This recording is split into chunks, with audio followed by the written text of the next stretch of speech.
Hello, my name is Melanie Piro. I'm the Managing Director of ADS Dental Transitions, and I'll be facilitating the ADS webinar today. You are in for a treat today with two speakers. Throughout the presentation, there will be a few pauses for questions. However, you can type in your questions in chat at any time, and you can either go through the presentation or we will read them through at the end and the presenters will answer them at that point. Lisa White is president of Radman White and Associates. Radman White is focused exclusively on endodontic transitions across the U.S.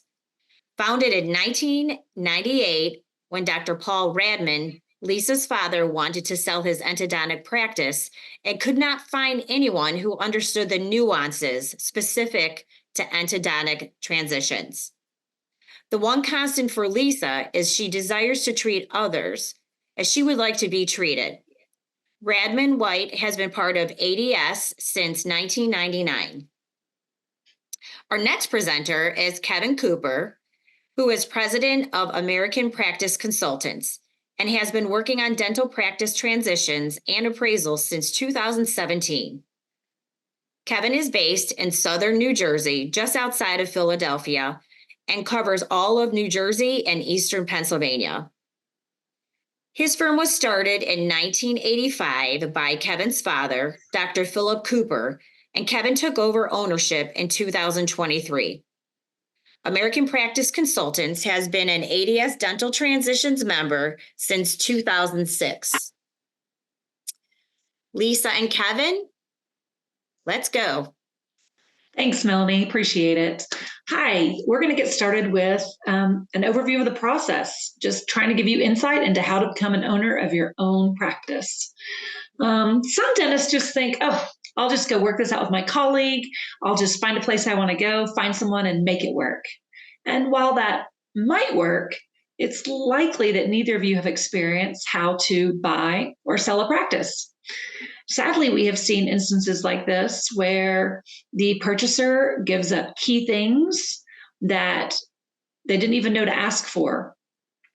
Just this week, I received a call from an endodontist, and he's been an associate in the practice for 8 years. He's ready to buy in. The partners want him to buy in as a partner, but sadly, these two parties are very, very far apart on key issues. They have been discussing the buy-in for 5 years. And during this 5 years, the associate continues to build the practice, but he's just not in a good position because the owners are not flexible on things that are very important to him.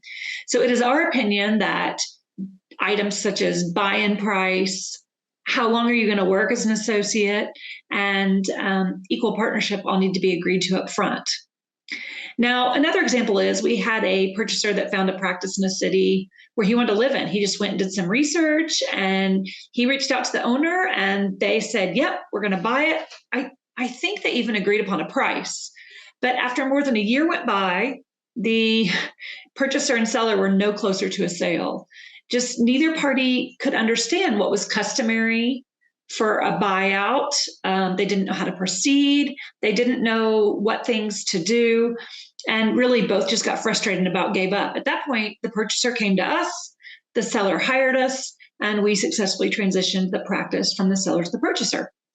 And I think it needs to be said that it's got to be done in a way that benefits both of you. So in both of these instances, what I'm trying to talk about is, especially in the partnership example, that's like a marriage. And before you went out and decided to marry somebody, I would hope that you would have a discussion of, well, do you want kids?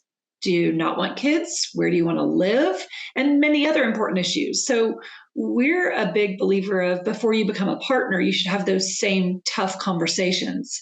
And the more everybody's on the same page, the more successful it's likely to be. And the more likely it is that a partnership will work. So, but if you're going to become an owner, the first thing you could do to benefit yourself is assemble your team. You need either a buyer's rep or a CPA. If you don't understand the cash flow of what you're buying, you need to do that before you buy. So this CPA that you hire or buyer's rep, they will explain exactly, here's how much you're spending to live, here's what the practice is going to put off, and that way you can understand how much you will make as an owner. You want to answer the question before you start, what is my take-home percentage? If I buy this practice, what am I going to take home after paying debt and after covering the expenses? It is our opinion at Radman White that you should have at least associate type wages, meaning if you could go out and purchase a practice for a certain amount, or you could go be an associate, you should be able to buy a practice, work in it, cover the debt to own the practice, cover the expenses, and still walk away with at least 40%. So when you look at that comparison, it makes a lot of sense that you would want to be an owner. Okay, so I said buyer's rep or CPA. We actually know of a buyer's rep that will allow you to look at all the practices you want. If you have 6 different practices that you've been through, if you're hiring a CPA, you're going to pay each time the CPA to review that. But if you've got a buyer's rep, this buyer's rep will look at each practice and help you understand which one is best for you. The second person you want on your team is a bank. You need a bank that understands dental transitions. If they don't understand this, they might ask you for a down payment or other items that just aren't customary in a dental transition. Banks have attorneys that read the contracts. They have accountants and underwriters. They want to make sure that you can pay them back. And great news, banks want you protected. That's their job. You're their client. And less than 1/2% of all dental loans fail. So while you can go out and choose your own bank, absolutely, if you choose a bank that doesn't participate in this marketplace and they don't understand, for instance, I had a purchaser once came, they had their own bank. Great. The bank said, let's close the deal. And we said, well, we don't have the lease signed yet. And they said, we're not worried about it. And while I worked for the seller, I told the purchaser, I can't advise you to close because if you can't get that lease, where are you exactly going to work and put this equipment to pay them back? So you really want to make sure that you have a bank that understands what you need and what's important. The last really important part to your team is an attorney. When you hire an attorney, again, you'd be much better off to make sure that they have handled dental transitions. You're not really wanting to pay to educate an attorney on your dime. There's lots of different structures. You can do a flat fee. You can do by the hour. But some attorneys will include a by the hour but not to exceed amount. So that's nice. But just remember that attorneys go to school and law school is there to teach them how to fight for their client. So if an attorney is going to go and make sure that you get every point that they think you should have, that's not really conducive to a dental transition. You're purchasing goodwill. You want the selling dentist, and the selling dentist should absolutely be there to support you. And you just don't want to destroy all that during this phase. So it doesn't make anybody advantageous to beat each other up. And we want them to, we want contracts that are fair to both sides. And we feel like that is the best way to get started. Kevin's going to talk to you about specific tips, can't talk, on how to get started. Great. Thank you, Lisa. That was a lot of excellent information to start off with. Appreciate it. I don't see any questions yet, so I'm just going to jump right into the next section here. So how to get started. We often speak to students, we speak to the dentists who are working as associates, and they say, when should I start looking? We always recommend that you start looking at practices as soon as you think that you might want to own a practice. Even if you plan to work as an associate for a few years, maybe to get some more clinical experience, to increase your production speed, save some money, maybe start paying down your student loans. If you think that you want to own your own practice, starting as soon as you get that thought in your head is really the best thing you can do. It's not an overnight process. We have some buyers in our database who contacted us 3-4 years ago. They're still actively looking at practices on a regular basis. And we also have buyers who contacted us recently, and within a year, they were able to purchase their own practice. So the bottom line really is that the longer that you wait to get started, if you think that you want to own a practice, the longer you wait, the more you're going to give up in terms of income as an owner over time. Lisa mentioned this briefly, but I will say that one key decision when you're starting out, you really want to figure out where you want to live, where you want to settle, and where you want to practice. Most dentists settle in one area and don't move frequently because you're going to build a patient base. You're most likely going to get involved in the community that you live and work in because that can help attract new patients.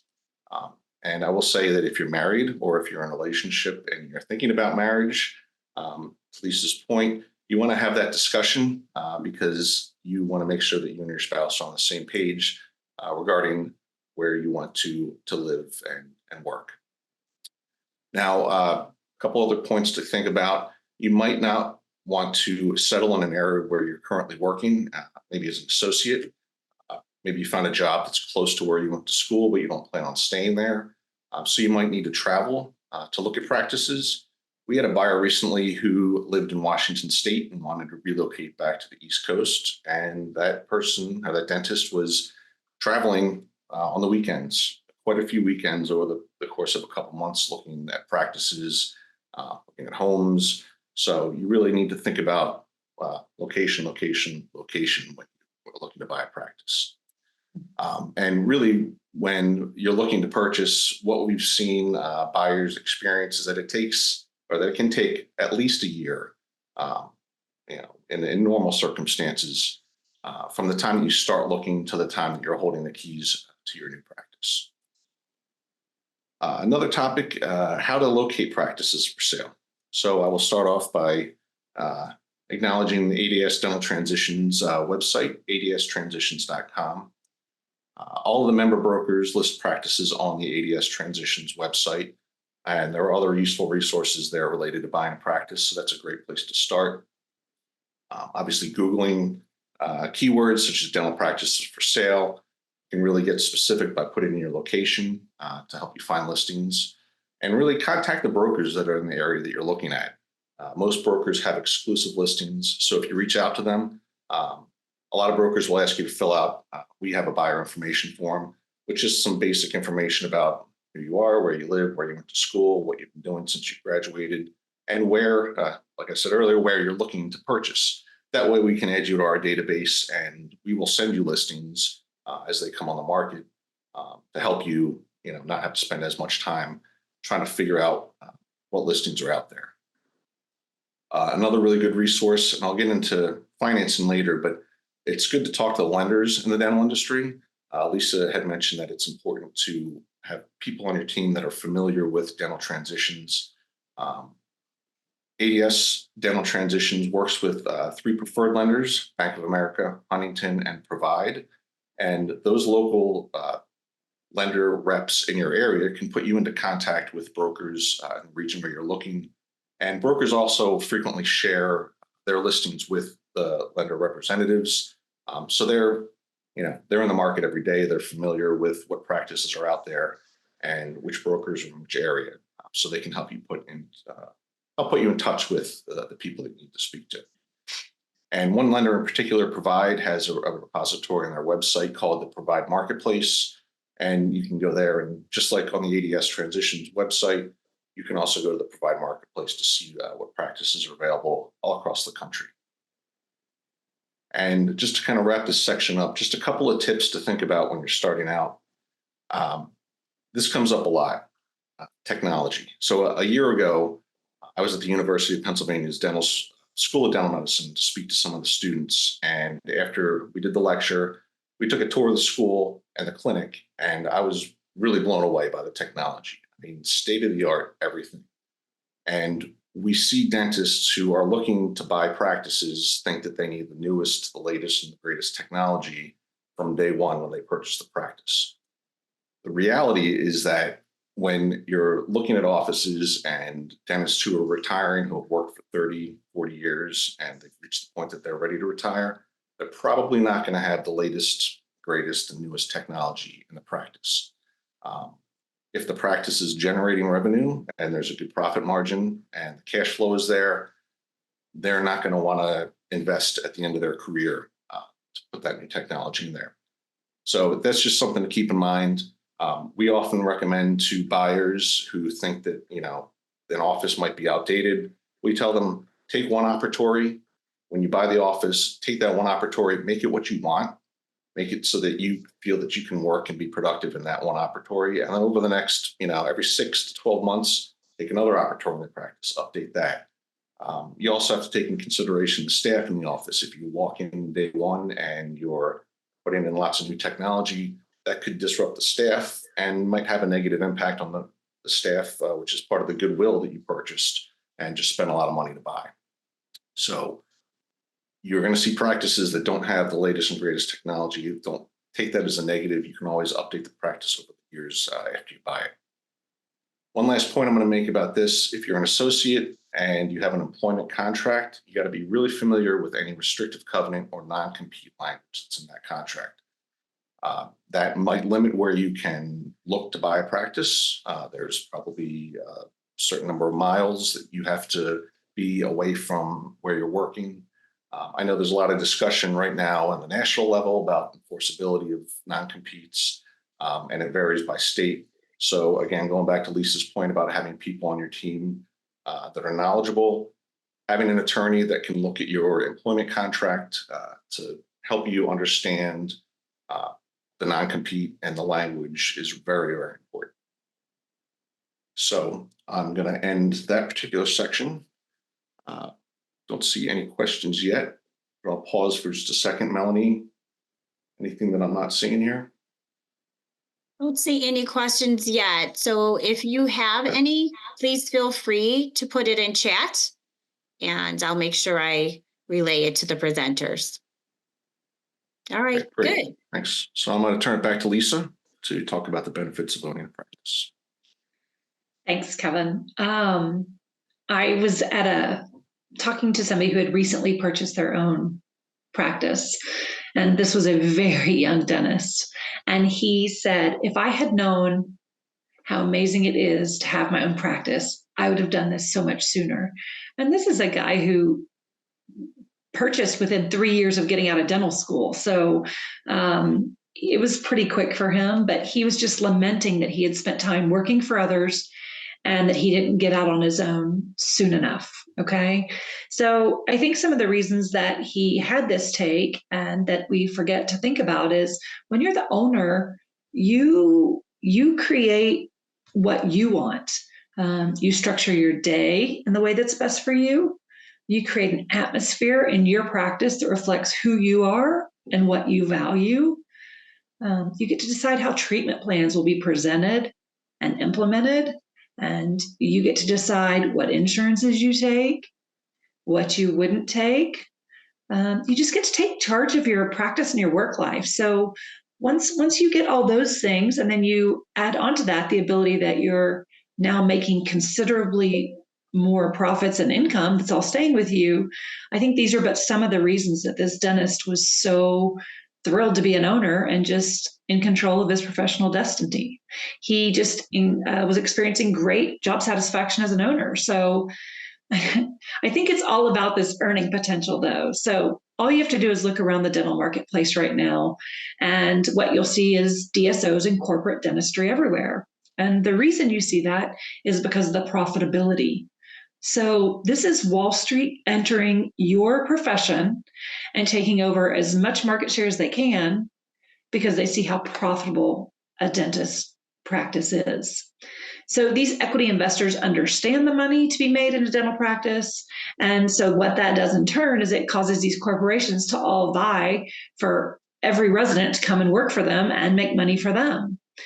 So the reality is owners keep profits. The profits in a dental practice are significant. So the return on a dental practice should exceed every other option you have. So for instance, if you take your excess income and you go out and buy stock, let's say you buy Amazon, because who doesn't buy on Amazon? Like, we're probably all supporting it. But my point is, if you buy Amazon stock, nobody cares what you have to say about Amazon. You're not going to affect that. If you go out and you buy your own practice, you affect that in a huge way. It gives you an opportunity to invest in yourself and to do things that allow you to reap the most profits and rewards and have the biggest impact. Over a 30-year career, the owner should have $25.6 million that the associate never has. Now, I want to walk you through these numbers because those are some big numbers. And before I do, I need to reiterate what Melanie said in the beginning. We are only, our company, what I do, I only work with endodontists. So my numbers are very geared towards an endodontic transition and apply to an endodontist. So let's go through this real quickly. If you've got collections of $1 million a year, which should not be hard to do for an endodontist.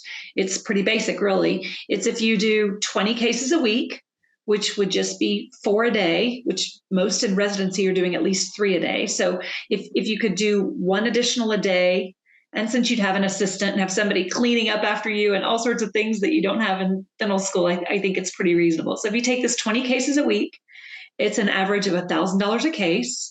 And if you work 50 weeks a year, boom, you're at your $1 million collection. Okay, so if you're an associate, that $1 million turns into $400,000 for you. You get paid 40%, you take your 40% home, and you're set. As an owner on that same $1 million in collection, you should take home $620,000. So if we look at the difference and we say, okay, let's even include the payoff time for the associate to purchase, not the associate, the potential purchaser to purchase, meaning the owner's making $620, but during that payoff period, maybe the owner's only taking home $525 because he's covering the note. So if you look at a 30-year work span, the associate has $12 million and the owner has $17.65 million. So if you take this $5.65 million growth and you look at it over the period of when you would earn it, if we look at the S&P historical return of 9.87, over that 30 years, you have cost yourself $25.6 million if you just stay an associate. That $25.6 million is money that the associate never sees. And that money is what the corporations are after. That's why they're in your space. I mean, that's why they came on quick, fast, and grew like crazy. So this $25.6 million number does not take into account that your collection should increase over time as you become more quick at what you do. It should increase. We did not factor in any tax benefits to ownership, and tax benefits are enormous, just huge, enormous tax savings as an owner over an associate. We didn't factor in that you would sell your practice for anything or that you could get something for it at the end of your work span. We assumed a 30-year work span. However, the average retirement age for a dentist is 69. So average years worked is probably more like 41. So again, these items just make this $25.6 million number a very, very conservative figure. Kevin, I know I just talked to specifically an endodontist, but I know that for a GP, I know there's great benefits, but you could explain that. Go ahead, better than. Sure. Yeah, those numbers are very powerful.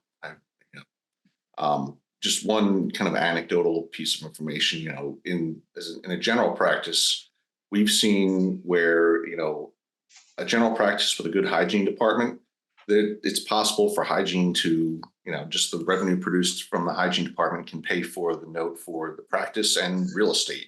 I mean, the numbers are similar in general practices. Just one quote that I found recently that I thought was interesting, and it's relevant to what you just said, Lisa, is twice the pay as an owner with half the dentistry performed as an employee. I think that really reiterates what you just said in terms of the vast gap there between earnings owning a practice versus earnings as an associate or as an employee. That leads into my last point. I love that you said that. So I had a guy call me once, and he was doing a molar retreat for $450, which is just absolutely absurd. But he was working a corporate job, and guess what?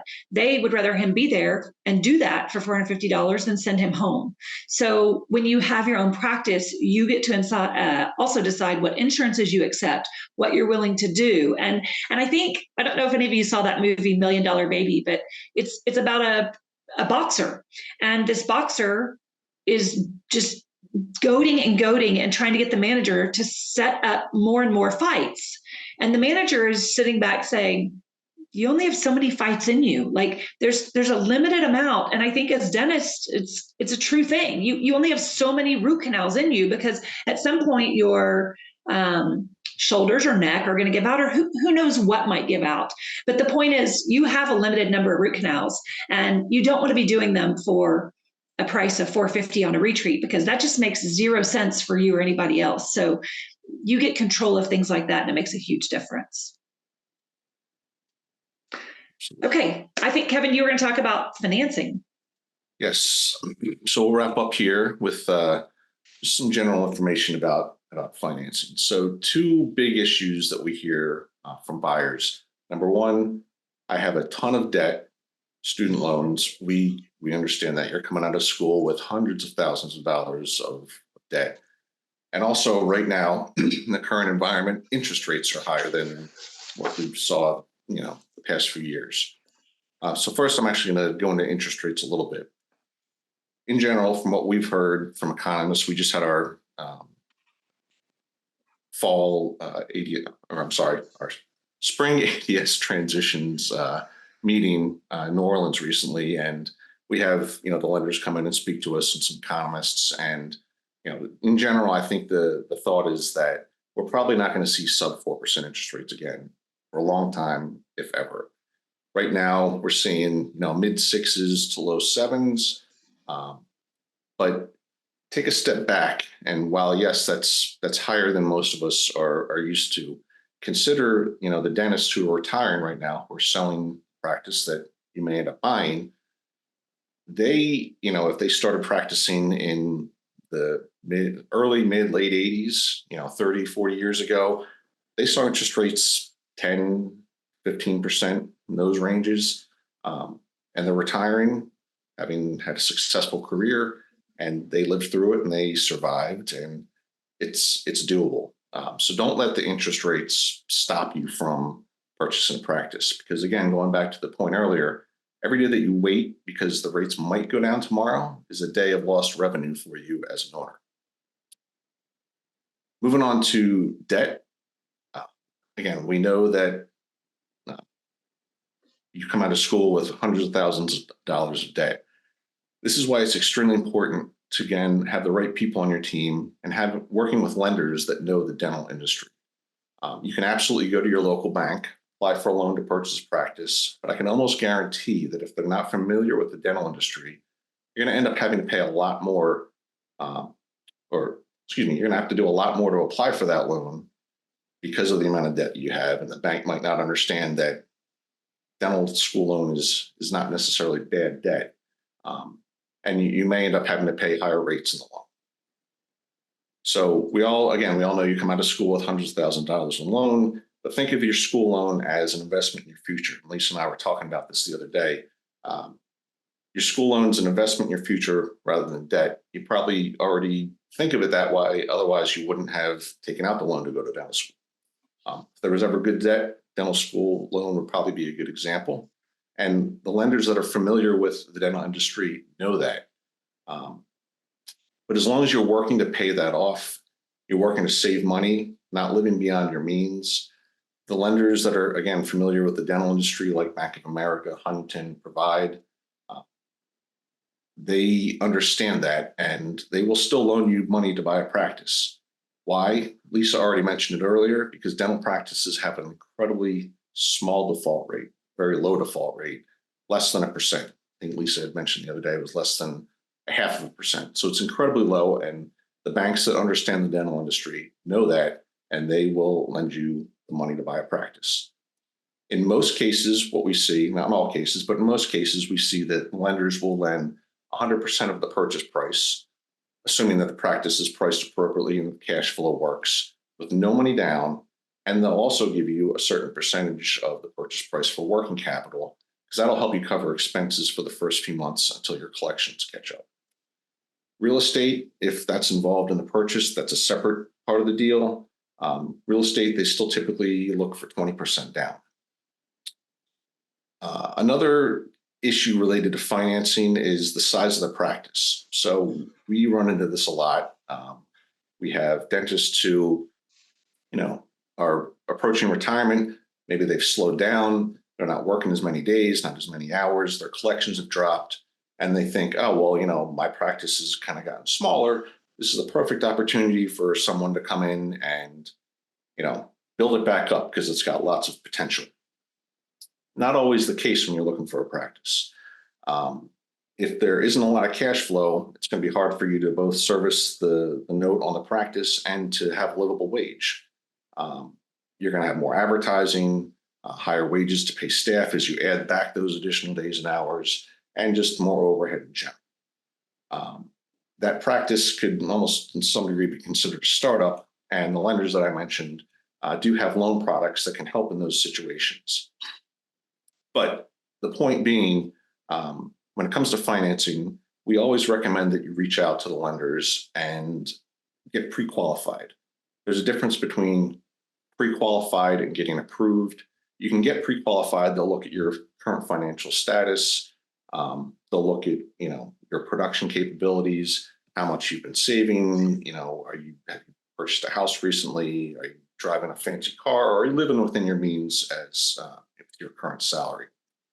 In our market in New Jersey, and again, this varies across the country, and it'll vary, what Lisa sees as well, and the endo space. But in general, we see in our market that practices sell for around 65% of collections, just a ballpark number. So if you're pre-qualified for, say, $500,000, you're going to want to be looking at practices in the $650,000 to $700,000 range, because theoretically there'll be a larger amount of profit in those practices available to service the debt and to pay you a good salary. That's just an example. The numbers don't always work out like that, but just to give you an idea of what you might want to be looking for. Just going back, sometimes those smaller practices could be a diamond in the rough. And, again, it goes back to your team. Having a good set of advisors that know the dental industry can really help you find those excellent opportunities. So that is what I'll wrap up with financing. Can I interject real quick there? Absolutely. Okay. You're so nice to give them a percentage of rule, or an average. We don't really say that much, because what we care about is the cash flow. So I tell people, you could pay $450,000 for a practice and still have to build it up, because maybe it's one of these practices Kevin is talking about. It's waning, it's headed downward, it doesn't cash flow. And then you could pay, again, I'm talking endodontics, so bear with me, but you could pay, $2 million for a practice and you got a heck of a deal. So I actually had somebody who I sold several years ago, and I sold an endo practice for $2 million to one guy. And he was like, I can't believe I'm going to take this loan out. And I said, well, instead of looking at you shouldn't be focusing on your loan amount. You should be focusing on, what am I going to get out of it? So it's not what the loan that you have to pay back. It's how much money do you have in the bank once you're done paying the loan. You probably don't care. I mean, you do care, of course, but my point is, you want to look at what you're getting in your bank account at the end of the day. That is a way more important number than what you're actually paying or what some arbitrary percentage is, because people like to say, and social media is just the death of this. It's like, I'll go out and I'll see somebody post on social media, oh, I got 95% for my practice. No, you didn't. I saw the contracts. But I mean, they're adding in stuff my point is, you can't believe everything you read or everything you hear, of course.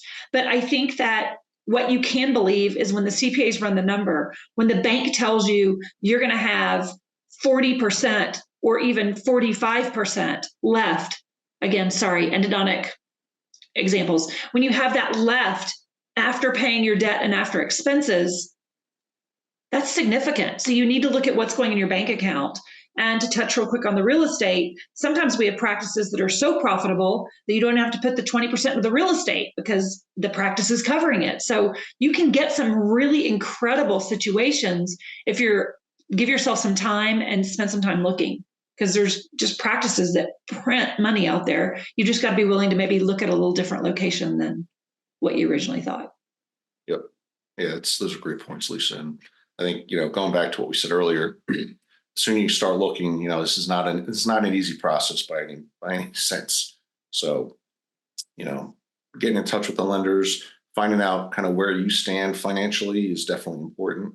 Yeah. Get that pre-qualification so you can have a better idea of what kind of practice you're looking for. It's very important. So with that, I think we've covered the points that we intended to cover. I know that was a lot of information in a very short period of time.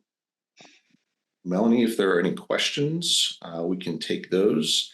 While we're waiting for Melanie, I will say, encourage you to go to adstransitions.com. You can get my contact information, Lisa's contact information, your contact information for a broker that is in your area. If you're anywhere in the country, we have coverage across the country, Hawaii, Alaska as well. Reach out to us. We're happy to have a conversation. If you have any questions after this, we're here. We're happy to pick up the phone, to answer an email, and we just encourage you to reach out, and we wish you the best of luck as you look to become a practice owner. Kevin, I think we should say too, when y'all reach out that first time, I can only speak for myself because we're all independent, but we don't charge buyers. So there's no cost to you to reach out and get information. And unfortunately, there are people out in the World Wide Web that will go and take our listings and then try to sell those to you. Nobody at ADS is going to do that. Like if you call them, they're going to give you free advice. They're going to work with you as a buyer. And to my knowledge, none of us charge buyers. Right. Yep. And that's we don't. Right. Yeah. Right. Yep. Yeah, we do not either. And yeah, we encourage you to reach out. We love having buyers in our database because when we have listings, we'll send it out and, maybe the buyer is already waiting for us. So. Yeah, I don't know about you, but we keep a list of so we do lunch and learns at like 75% of the endodontic residencies. And when we leave, if the residents tell us, hey, I want to go to this location or that, like we track that. And then when we get a listing, we reach out to those people who have told us they want that area before we even put it on our website. We had one last year that hit a major metropolitan area and it never even made our website because we just reached out to the guy who said, yeah, I want right here. And he bought it and nobody knew about it. So if you get in contact with people in the area that you want to go into, of course, we're different because we do endo nationwide, but if an endodontist calls us, we track that for them. And I'm sure that all the ADS brokers track by location for their potential buyers. Yep, we do the exact same thing. We asked, we'll break it down into region, where if Eastern Pennsylvania, we cover Eastern Pennsylvania and all of New Jersey. And we'll say North Jersey, Central Jersey, South Jersey, where in Eastern Pennsylvania, we'll break down counties. If there's a specific town or city you're looking for, we put that in our database. And if something comes up in that area, they're the first people that we're contacting. So. And again, as I said in the beginning, I don't think there's anything wrong with if you're dead set on going to a certain location. Obviously, you want to research who's in that area. I just wanted to point out how challenging it can be sometimes. Just like the call I got this week, it just breaks my heart that this guy went right where he wanted to go. And these people basically brought him in as associate, but he just didn't look past that. And now he's in a really tough spot. And it just makes me sad. And you kind of want to know what you're getting into, and you need help, and you just need to know what you're signing up for so that you're protected. We're happy to help you understand that. Yeah. Melanie, any questions that we can tackle here before we wrap up? I don't see any questions right now. Awesome presentation, information, and insight. So if any of you have any questions, please feel free to unmute yourself and ask verbally. You could type into chat. You've got the captive experts right here. I'd say Kevin's probably the only expert unless they're endodontists because I'm so specialized. I doubt we hit any of them, but maybe we did. And if you happen to be watching the recording of this after the fact, Sure. again, feel free to reach out. Absolutely. I don't think the questions work after it's recorded, but